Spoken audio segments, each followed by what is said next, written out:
Արև ձեզ սիրելի հայրենակիցներ, ես ուզում եմ այսօր իմ շնորհակալության խոսքը հայտնեմ մեր ոստիկաններին, երեք գիշերը մեր տան անվտանգության զանգն հնչել մի քանի անգամ տարբեր պատճառներով մենք իմացել ենք, որ մեր տունը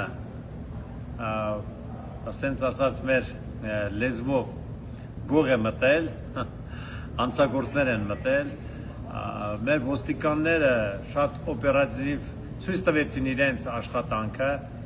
շատ արագ եկան, ճիշտ ասած զարմացած էի, որ 3 րոպեվա ընթացքում զանգից հետո իրենք եղել են դեպքի վայրը։ Մենք ուրախ պետք է լինենք, որ այսօր մեր ոստիկանությունը օպերատիվ գործում է, իրենց պարտականությունը կատարում է։ Կրկին անգամ շնորհակալ եմ ու բոլորիդ ցանկանում եմ լավ, առողջ կյանք, անվտանգ։